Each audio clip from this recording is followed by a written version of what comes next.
Break के बाद आपका स्वागत है इंडिया न्यूज कोविड ओपीडी में। मैं हूं आशीष सिंह। कोरोना का कहर पूरे देश में है, लोग सहमे हैं। ऐसे में इंडिया न्यूज आपके लिए लेकर आया है एक ऐसा शो जो आपके डर और आपके कंफ्यूजन को दूर करेगा। इंडिया न्यूज ओपीडी, जहां आपको आपके उन सवालों का जवाब मिलेगा जो आपके मन में उस वक्त से हैं जब से कोरोना की इस महामारी ने हम सबको घेरा हुआ है।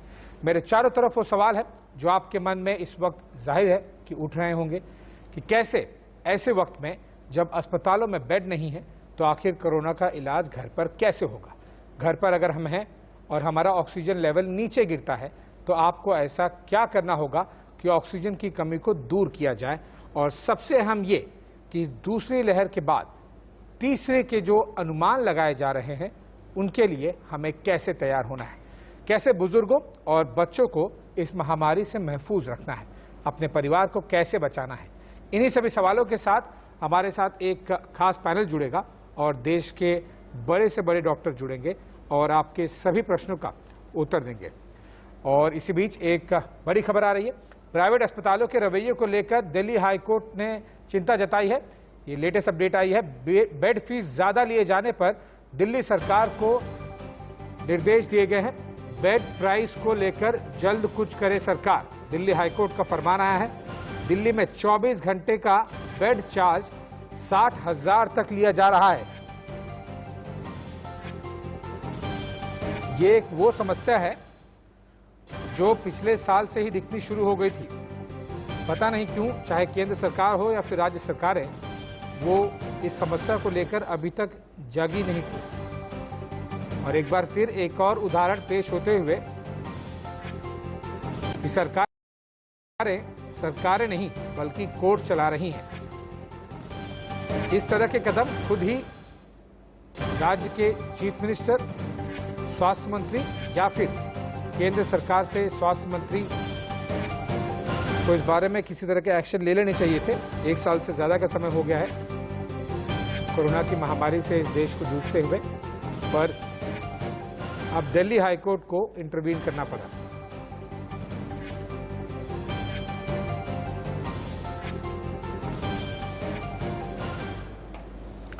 कोरोना के इस काल में कालाबाजारी भी जारी है। दिल्ली के खान मार्केट से दिल्ली पुलिस ने 96 ऑक्सीजन कॉन्सेंट्रेटर्स जब्त किए हैं। ऑक्सीजन जब्त किए थे और ये ऑक्सीजन कॉन्सेंट्रेटर्स खान मार्केट के खान चाचा रेस्टोरेंट में छिपाकर रखे गए थे, जहां पुलिस ने छापेमारी कर इन्हें अपने कब्जे में ले लिया है। इससे पहले बीते रोज दिल्ली पुलिस ने एक रेस्टोरेंट और साउथ दिल्ली के फार्म हाउस पर छापेमारी कर 419 ऑक्सीजन कॉन्सेंट्रेटर्स बरामद किए हैं। पुलिस के मुताबिक इन ऑक्सीजन कॉन्सेंट्रेटर्स की कालाबाजारी लगातार जारी थी और इन्हें जरूरतमंद लोगों को 3.5 गुना दामों पर बेचा जा रहा था। पुलिस ने इस मामले में आपराधिक मामला दर्ज करते हुए 4 लोगों को गिरफ्तार किया है। इन सभी रेस्टोरेंट के मालिक का नाम नवनीत कालरा बताया जा रहा है, जिसकी पुलिस तलाश कर रही है।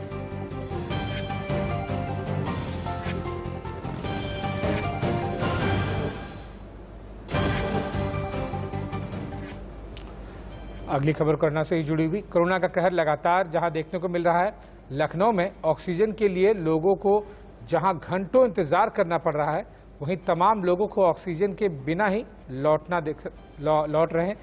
देखिए हमारे संवाददाता रवि की एक ग्राउंड रिपोर्ट।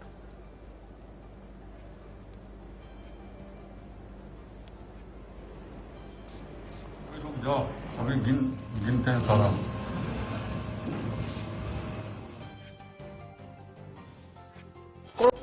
कोरोना की महामारी से जहां पूरा देश जूझ रहा है, वहीं उत्तर प्रदेश के हालात बहुत अच्छे नहीं है।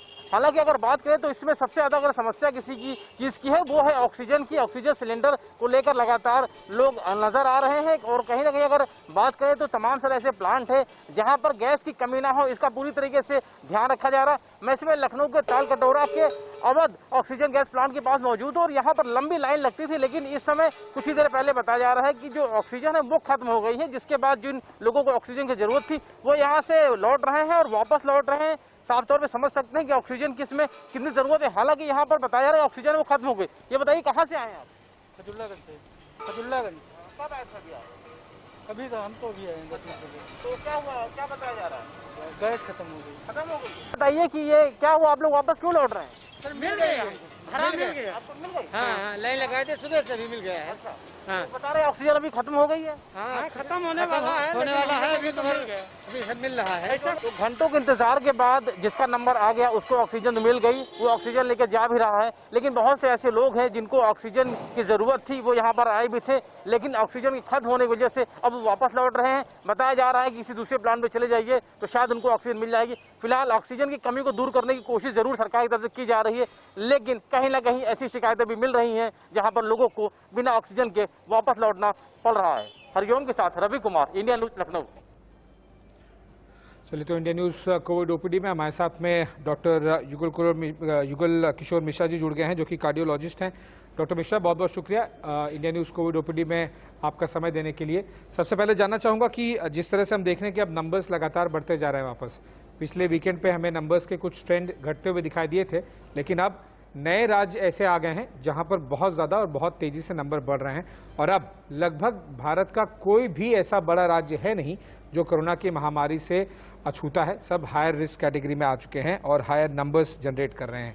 ऐसे में विशेष तौर पर हम देखें कि जो इंफ्रास्ट्रक्चर की कमी हो रही थी, मेडिकल हो, बेड्स हो, ऑक्सीजन सिलेंडर्स हो या फिर रेमडेसिविर हो, ये किस तरह से आप ग्राउंड लेवल पर देख रहे हैं कि क्या इस कमी को किसी तरह से कॉम्पनसेट किया जा चुका है? लोगों को क्या अब भी इजीली मिल पा रही है चीजें? निश्चित रूप से जैसा कि दिल्ली का देख लें या का देख लें, और कुछ राज्यों से अच्छी यहाँ पर ऑक्सीजन की कमी थी, वो अब काफी हद तक साफ नजर आ रही है। अभी भी मिल रहा है, अभी नहीं है, लेकिन कुछ हद तक अब ऑक्सीजन नजर आ रही है। इस तरह से भी जो रेमडेसिविर इंजेक्शन है उसमें भी गवर्नमेंट ने अच्छी बरती है। वो इंजेक्शन डॉक्टर मिश्रा, आपकी आवाज़ हम तक क्लियरली नहीं पहुंच पा रही है। हम कोशिश करेंगे वापस उसे ठीक कर आपके साथ रिकनेक्ट करने की, और जब तक दूसरी खबरों का रुख कर ले। और मैं अपने पीसीआर से रिक्वेस्ट करूंगा कि एक बार वापस हम डॉक्टर मिश्रा के साथ में रिकनेक्ट करें ताकि बेहतर ऑडियो दर्शकों तक जा सके। कोरोना की दूसरी लहर यूपी समेत पूरे देश में कहर बरपा रही है। कानपुर में ऑक्सीजन की कमी लोगों के लिए विकराल बनती जा रही है। ऑक्सीजन प्लांट के बाहर लगी इस भीड़ से आपको अंदाजा हो गया होगा कि कानपुर में सरकारी दवाओं की कमी है, और साथ ही साथ जो दावे किए जा रहे हैं सरकार की तरफ से उसकी सच्चाई क्या है।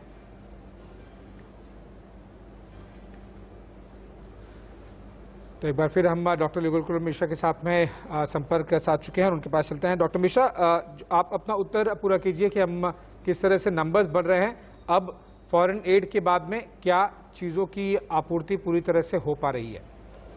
या निश्चित रूप से जो आपका क्वेश्चन था कि जो ऑक्सीजन है और जो मेडिसिन है, खास करके जो रेमडेसिविर है, क्या आप ये पर्याप्त मात्रा में अपने देश में उपलब्ध है? मैं कहूंगा कि पर्याप्त मात्रा में तो नहीं है, लेकिन जो पहले अभी पिछले हफ्ते या उससे पहले जो दिक्कतें थी उसमें काफी कुछ आपूर्ति होती नजर आ रही है। सरकार ने बहुत अच्छे कदम लिए हैं और हमारी इंडस्ट्रीज हेल्प कर रही हैं। और ऑक्सीजन तमाम राज्यों से भी खबर आ रही है कि उनको उपयुक्त कोटा मिल रहा है, जो पूरा तो नहीं है। जैसे दिल्ली में भी पिछले 2 दिन से कोटा पूरा हो रहा है, तो ये अच्छी खबर है।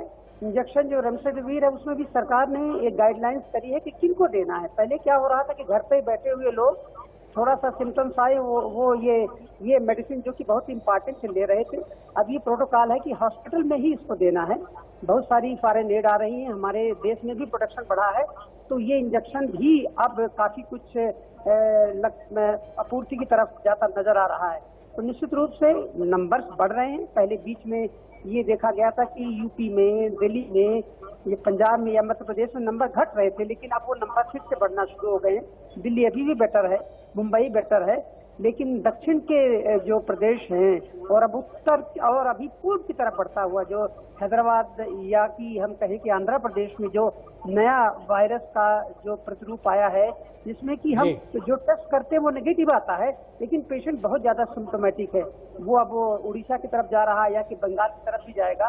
तो ये बड़ी अच्छी खबर नहीं है, स्थिति बड़ी नाजुक नजर आ रही है, लेकिन सरकारों की कोशिशें जारी हैं मरीज भी अब काफी कुछ ठीक होते नजर आ रहे हैं। ऑक्सीजन की दिक्कतें जा रही हैं, थोड़ी मॉर्टेलिटी बढ़ी है, पर क्या करें, ये दिक्कत है, इसको हमें ऐसे ही फेस करना पड़ेगा।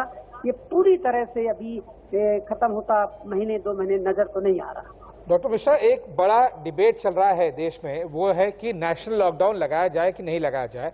अमूमन राजनेता या फिर जो अफसर हैं, ब्यूरोक्रेट्स हैं, वो इस पर निर्णय ले रहे हैं और उसमें मुझे डॉक्टर्स का ओपिनियन बहुत कम दिखाई दे रहा है। जाहिर सी बात है, ये एक वो एरिया है जहां पर सरकारों को ज़्यादा कदम उठाने की ज़रूरत है कि आप ज़्यादा डॉक्टर्स की बॉडी से पूछिए, ना कि एक ब्यूरोक्रेट और एक राजनेता को इस तरह से निर्णय लेने चाहिए। पहले अगर महीने भर पहले की हम स्थिति देखें तो सभी राज्यों में स्थिति खराब नहीं थी, कुछ एक राज्य ही थे, ज़्यादातर 4-5 राज्य अगर हम देखें जहां पर स्थिति खराब थी, महाराष्ट्र, केरल, छत्तीसगढ़, दिल्ली, इस तरह के राज्यों, केंद्र शासित प्रदेश। लेकिन अब देश के लगभग सारे के सारे बड़े राज्यों में स्थिति खराब है। एज ए डॉक्टर आपको लग रहा है कि नेशनल लॉकडाउन का समय आ गया है? अभी एक बयान आया था डॉक्टर फौजी का, जो कि अमेरिका के बहुत बड़े इन्फेक्शियस डिजीज के विद्वान हैं। वो भी इंडिया की जो बढ़ती हुई स्थिति है उसको देख रहे हैं। उनका भी मानना है कि अब नेशनल लॉकडाउन का समय आ गया है। हमें नेशनल लॉकडाउन कब करना चाहिए? जब डिजीज हमारे कंट्रोल में नहीं आ रही है, हमारे जो संसाधन हैं, जो इंफ्रास्ट्रक्चर है, वो क्रंच उसमें दिख रहा है, तो वो स्थिति अब आ रही है। यदि ये संभलती नजर नहीं आती तो निश्चित रूप से नेशनल लॉकडाउन पर जाना चाहिए और थोड़ा सा स्ट्रिक्ट लॉकडाउन होना चाहिए। अभी जो लॉकडाउन है जो प्रदेश कर रहे हैं वो बड़ा लचीला सा लॉकडाउन कर रहे हैं। कहीं नाइट कर्फ्यू हो रहा है, कहीं रात का कर्फ्यू है, कहीं बड़ी सारी चीजें एसेंशियल्स हैं और उसके साथ में और भी चीजें हैं जो खुली हुई है। तो इन सबको एक तरह से बड़े सख्त रूप से एक लॉकडाउन करना चाहिए। और जिस तरह से कि सारे राज्य अब इन्फेक्टेड हैं और केसेस बढ़ रहे हैं, हो सकता है कि ये वक्त आ गया है कि जब अब नेशनल लॉकडाउन की तरफ जाना चाहिए और सेंट्रल गवर्नमेंट को और हमारी मोदी जी को, अमित शाह साहब को, बाकी लोगों को चीफ मिनिस्टर से बात करके ये कदम लेने की वक्त अब नजर आ रहा है। ओके, जो नए स्ट्रेन्स आ रहे हैं उसको सरकार की तरफ से, चाहे वो राज्य सरकार हो या फिर केंद्र सरकार, आंध्र प्रदेश का स्ट्रेन और ज़्यादा इन्फेक्शियस और साथ ही साथ इस तरह का स्ट्रेन बताया जा रहा है कि बहुत जल्दी ही शरीर में ऑक्सीजन की मात्रा को कम कर दे रहा है, यानी कि फेफड़ों पर बहुत जल्दी और बहुत ज़्यादा अटैक कर रहा है। इस तरह के और भी कई स्ट्रेन्स हमें देखने मिले हैं। उसको लेकर ट्रैकिंग सरकारों की तरफ से कितनी की जा रही है और कितनी सक्षम हो रही है? सरकारें ही तो पता कर रही, तभी तो हमें ये पता चल रहा है कि आंध्र प्रदेश का स्ट्रेन बहुत डेंजरस है। सरकारें और जो आईसीएमआर है और बाकी जो वैज्ञानिक है निश्चित रूप से अपना काम कर रहे हैं, लेकिन हमारे पास उसको रोकने के क्या संसाधन है, ये देखने की बात है। अब यदि ये इंटरकनेक्टेड स्टेट्स है, यदि आंध्र प्रदेश में आया है तो निश्चित रूप से और भी राज्यों में जाएगा। वो किस तरह से, या तो नेशनल मोबिलिटी कम की जाए, दूसरा क्या है कि लॉकडाउन को सख्त किया जाए जैसा कि पहली स्थिति में आया था। तो उसकी वजह से कुछ यदि मोबिलिटी कम होगी तो हो सकता है कि ये इन्फेक्शन जो है ये भी कम होगा और इसमें कंट्रोल किया जा सकेगा। यही आप हमारे पास एक साधन है और क्या है। ओके, हमने देखा है कि अब काफ़ी ज़्यादा फॉरेन एड मिली है, तो ये जो सप्लाईज मिले हैं, चाहे वो ऑक्सीजन के हो, क्रायोजेनिक सिलेंडर टैंकर्स हो, इसके अलावा रेमडेसिविर के काफ़ी ज़्यादा वायल्स हमें मिले हैं, लाखों की तादाद में फॉरेन एड के तौर पर। और सरकार क्लेम कर रही है कि 1 करोड़ से ज़्यादा अब हमारा production, in house production domestic level पर शुरू हो चुका है, जो कि पहले 25-30 लाख के आसपास में था। ऐसे में आपको लग रहा है कि फॉरेन एड तो लगातार नहीं मिलेगी, लेकिन नंबर्स लगातार बढ़ रहे हैं और अगले कुछ महीनों में तीसरी वेव भी आने वाली है। दूसरी अभी तक डिप नहीं हुई है, तीसरी भी आने वाली है। क्या डोमेस्टिक प्रोडक्शन के लेवल पर, चाहे वो ऑक्सीजन प्रोडक्शन हो, ऑक्सीजन ट्रांसपोर्टेशन हो, रेमडेसिविर हो, ऑक्सीजन कॉन्सेंट्रेटर्स हो, हम आत्मनिर्भर हो सकते हैं दूसरी वेव खत्म करने के लिए और तीसरी वेव को टैकल करने के लिए? देखिए, भारत जैसा विशाल देश है, उसमें हमें फॉरेन एड से हम अपनी कंट्री को नहीं चला सकते, ये निश्चित है। हमें अपने आप में आत्मनिर्भर बनना पड़ेगा और इसकी तरफ मुहिम हमारा देश चला रहा है। और हमें निश्चित रूप से, हम एक टाइम था जबकि तमाम देशों को मदद कर रहे थे, अब ये वक्त आ गया है। और ऐसा नहीं है, सरकारें अपना काम कर रही हैं, सारी जो इंडस्ट्रीज है वो काम कर रही हैं, जो लोग इसमें लगे हुए हैं, चाहे वो हेल्थ वर्कर्स हो और प्राइवेट हॉस्पिटल्स हो, गवर्नमेंट हॉस्पिटल्स हो, प्रोडक्शन हाउसेस हो, सब कोई अपनी, तभी तो देखिए ऑक्सीजन की जो कमी, कोई फॉरेन से 10, 20, 50 कंसंट्रेट आने से काम नहीं चल रहा है। हमारे अपना देशी प्रोडक्शन है बढ़ा है, हमारी इंडस्ट्रीज ने इस पर मदद किया है, तभी हम इतने बड़े विशाल जनसमूह को ऑक्सीजन दे पा रहे हैं। तो ये मेरा मानना है कि हमें फॉरेन एड से हमारी कंट्री को नहीं चलाना है, हमें तो अपने आप को विश्वास करना है और उसके साथ में ही आगे बढ़ना है, और उस दिशा में हम चल रहे हैं। देखिएगा, महीने भर का वक्त लगेगा, हम निश्चित रूप से इन तमाम चीजों पर आत्मनिर्भर हो जाएंगे और हमारा देश, मेरा ये मानना है कि ये जो सेकंड वेव है इस पे कंट्रोल करके जब थर्ड वेव आएगी तो हम निश्चित रूप से ज्यादा प्रिपेयर्ड रहेंगे। थर्ड वेव में हम जो सोच रहे हैं जो होने वाला है उसमें बच्चों में ज्यादा त्रासदी आने वाली है, बच्चों में ये ज्यादा मार पड़ेगी। इसके लिए आज हमारी सरकारों को, हॉस्पिटल्स को, हेल्थ केयर प्रोवाइडर्स को ये देखना है कि किस तरह से हम बच्चों के लिए बेड क्रिएट कर सकें, किस तरह से उनसे रिलेटेड जो इंफ्रास्ट्रक्चर है उसको क्रिएट कर सकें, जिससे हमारे बच्चों में ना ये बीमारी बड़ी तेजी से न फैल पाए। ओके, डॉक्टर मिश्रा, हमारे साथ में कोविड ओपीडी में एक कॉलर जुड़ गए हैं, उन्हें कुछ प्रश्न पूछना है। राजकुमार कानपुर से हैं। राजकुमार जी, अपना प्रश्न पूछिए। सर जी, मुझे बाईपास सर्जरी हुई, हार्ट की बाईपास सर्जरी हुई थी और मेरी दवा इस कोरोना के कारण से मैं दवा नहीं ले पा रहा हूँ, और तो मैं क्या करूँ, फिलहाल मैं क्या दवा लूँ जो जिससे कि मुझे तकलीफ ना हो। देखिए, अब आपका कोरोना की स्थिति क्या है? आपका कोरोना अब ठीक हो गया है? जी, जब आप ठीक हो गए तो आपको पुनः वापस अपनी वो हार्ट की दवाइयों पे जाना चाहिए। हार्ट की जो दवाइयां हैं आप उनको फिर से शुरू कर दें जो आपको लिखी गई, पुनः स्टार्ट करिए और जल्दी स्टार्ट करिए। ठीक है राजकुमार जी, आई होप कि आपको अपने प्रश्न का उत्तर मिल गया हो। डॉक्टर मिश्रा, आप हमारे साथ में बने रहिए। एक और बड़ी ब्रेकिंग न्यूज आ रही है, हम दर्शकों को अपडेट कर दें कि दिल्ली में 24 घंटे में कोरोना के 19,832 नए केसेस आए हैं। दिल्ली में 24 घंटे में कोरोना से 341 लोगों की मौत हो गई है और दिल्ली में पॉजिटिविटी रेट अब 24.92% हुआ है और 24 घंटे में इलाज से 19,085 लोग ठीक हुए हैं। तो ये आंकड़ा कोई बहुत ज़्यादा कम नहीं हो रहा है,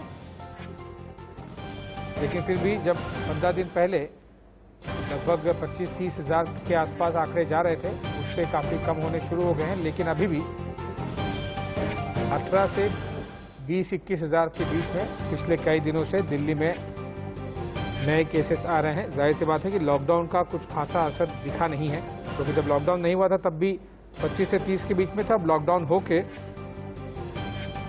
लगभग 3 हफ्ते हो गए हैं और उसके बावजूद केसेस काफ़ी ज़्यादा कम नहीं हुए हैं। आज भी लगभग 19,832 केसेस काफ़ी बड़ी तादाद होती है दिल्ली की जनसंख्या को ध्यान में रखते हुए। वापस चलते हैं इंडिया न्यूज़ कोविड ओपीडी में डॉक्टर युगल किशोर मिश्रा जी के पास। डॉक्टर मिश्रा, हम देख रहे हैं कि लॉकडाउन का असर बहुत जगह पर दिख नहीं रहा है, जो कि दिल्ली ने तो फुल लॉकडाउन अनाउंस कर दिया था, लगभग 3 हफ्ते हो गए, लेकिन उसके बाद में भी अब केवल 20,000 के आसपास में नंबर है। पहले 25-27 हज़ार तक जा रहे थे नंबर, 30 हज़ार के पास में भी गए थे, लेकिन अब भी 3 हफ्ते बाद में भी कुछ खास असर दिख नहीं रहा है। क्या कारण है? चेन नहीं टूट पा रही है, इम्प्लीमेंटेशन नहीं हो रहा है, कहाँ पे कमी रह जा रही है? है कि ये एक तरह से पॉजिटिव मानना चाहिए, क्योंकि जो इन्फेक्टिविटी रेट जो 2 हफ्ते पहले थी वो 36% थी और आज 24% है। ये बड़ी भारी गिरावट है। और दूसरा एक और देखिए कि जो इसमें लोगों के ठीक होने का नंबर है वो उतना ही आ गया जितने की इन्फेक्टिविटी है। कल हमारे पास 19,200 के करीब केस थे और आज करीब 19,900 के करीब केस हैं। तो जो बढ़ी है नंबर वो बहुत ज्यादा नहीं बढ़े हैं, तो प्लेटू की तरफ हम जा रहे हैं। हो सकता है कि ये दौर 2-3 दिन से चल रहा है 19,000 और ये चलता रहा तो हो सकता है कि हम पॉजिटिव की तरफ जाएंगे। निश्चित रूप से जब मैं पहले भी कहा था कि हमारा जो लॉकडाउन अभी बहुत सीवियर नहीं है और नेशनल लॉकडाउन नहीं है, तो जितना हमें इससे वो मिलना चाहिए था एडवांटेज वो नहीं मिल पा रहा है, लेकिन निश्चित रूप से सरकारें इस पर विचार कर रही होंगी। आज हमारे चीफ मिनिस्टर जी भी आज बड़ी भारी मीटिंग ले रहे हैं, वो भी इस पर विचार करेंगे और जो उचित कदम होगा निश्चित रूप से सब लोग लगे हुए हैं, सब जितने लोग हैं, मीडिया है, डॉक्टर्स हैं, पुलिसकर्मी हैं, सब कोई इस तरफ देख रहे हैं और सबको क्रेडिट देनी चाहिए।